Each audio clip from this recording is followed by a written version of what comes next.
안녕하세요. 세상의 비밀입니다. 여러분, 인간은 인위적으로 생명체를 만들 수 있을까요?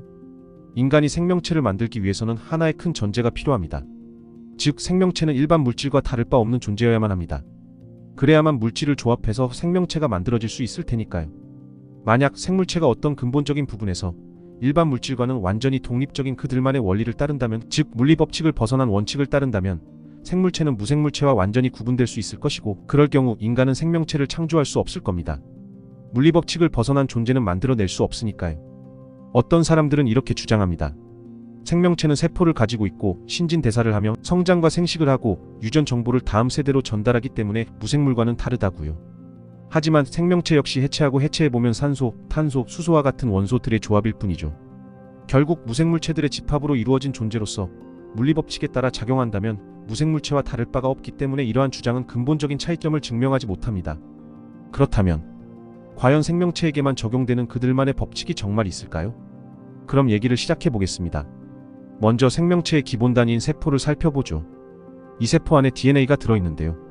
물질의 기본 요소인 원자가 그 속의 양성자 개수에 따라 특성이 완전히 달라지는 것처럼 생명체의 기본 요소인 세포 속의 DNA는 A, C, G, T라는 각각 4종류 염기, 즉 아데닌, 사이토신, 구아닌, 티민이 어떻게 배열되느냐에 따라 유전 정보가 만들어지고 어떤 기관이나 생명체가 될 것인지가 정해지죠.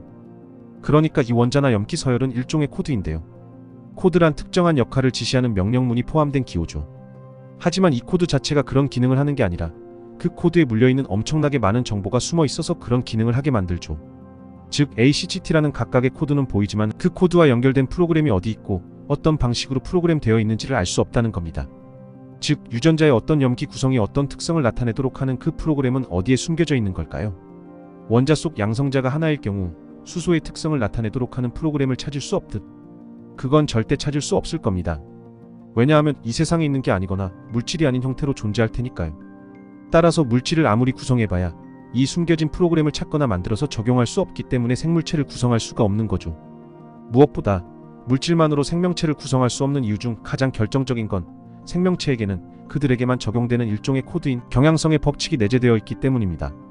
생명체들은 일단 살아있게 된 다음부터 계속 살아있으려고 하고 끊임없이 증식하려는 본성을 갖고 있잖아요. 세포 단위에서부터 큰 유기체까지 다 마찬가지죠. 물질들을 가지고 아무리 이리저리 구성해봤자 이런 본성이나 경향성을 갖는 물체를 만들 수가 없습니다. 생명의 경향성은 다른 영상에서 말씀드렸듯이 두 가지 법칙이 있는데요. 첫째, 생명체는 계속 살아있으려고 하는 경향성이 있다는 것이고요. 둘째, 생명체는 전체 생명의 합을 안전하게 유지하고 확대해 나가려고 노력한다는 것입니다. 이 두 법칙에 따라서 생명체계는 생명을 유지하고 확대하기 위한 매우 복잡하고 정교한 시스템을 갖추고 전 세계의 생명체계가 모두 일사불란하고 효율적으로 움직여서 생명체계를 유지하고 강화해 나가죠. 하지만 무생물체의 경우 바람이 서쪽으로 불었다가 남쪽으로 불거나 돌멩이가 굴러다니는 건 딱히 목적성이나 경향성이 있는 건 아니죠. 특정한 목적을 달성하기 위한 움직임이 아니라는 겁니다. 유독 생명체계만은 지독하고 집요하게 생명을 유지하고 확대하는 목적을 위해 움직이죠. 물론 사람들은 척자 생존에 따라 생존에 유리한 개체들이 지금까지 살아남아 진화한 것일 뿐이지 목적적인 법칙이 있는 게 아니라고 말합니다. 여기서 진짜로 중요한 건 이겁니다.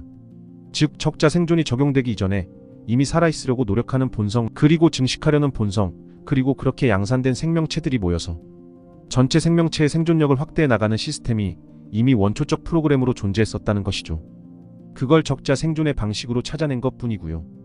적자 생존만으로 지금까지의 생명체계에 이르렀다는 게 얼마나 이상한 이야기인지는 이전 영상에서 말씀드린 바 있습니다.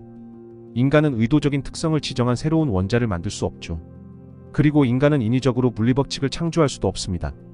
마찬가지로 이러한 생명의 두 가지 경향적 법칙은 원초적 프로그램이기 때문에 인간이 그걸 창조해서 세포 속에 넣을 수가 없는 것입니다. 결국 생물체는 단순히 무생물체를 조합해서 만들어진 것이 아니고 세포 단위에서부터 생물체에만 해당되는 별도의 프로그램이 적용되어서 만들어졌다는 것이죠. 만약 AI로 만든 로봇이 생명체가 가진 경향성을 갖도록 하면 되지 않냐고 반문할 수 있지만 AI는 기존의 생명체의 행동을 보며 흉내내고 한정된 경우의 수에 대응하는 것일 뿐 스스로 근본적인 생명의 법칙을 갖고 있는 것이 아닙니다. 이런 존재들은 일정한 범위 내에서는 생명체처럼 행동하지만 곧 한계에 부딪히게 되고 전체 생명체계와 결합되지도 못합니다. 결론적으로 생물체계는 그만의 독립적인 원리가 적용되기 때문에 무생물체계와는 완전히 구분되는 존재라고 말씀드릴 수 있습니다. 물론 이 세상이 모두 자의식에게 주어지는 신호로만 존재하는 것이라면 생명체든 비생명체든 다 정신체계에 포함되는 것인데 이런 구분이 무슨 의미가 있겠냐고도 할 수 있겠지만 실제 세상이 어떻든 간에 우리가 인식하고 있는 이 세상, 우리와 상호작용하고 있는 이 세상이 어떤 방식으로 존재하고 굴러가고 있는지를 이해할 필요가 있으니까요. 특히 이 생물체계의 근본 법칙을 이해하는 건 인간과 전체 세계를 이해하는 데 매우 중요합니다. 이번 영상은 여기서 마무리하겠습니다. 감사합니다.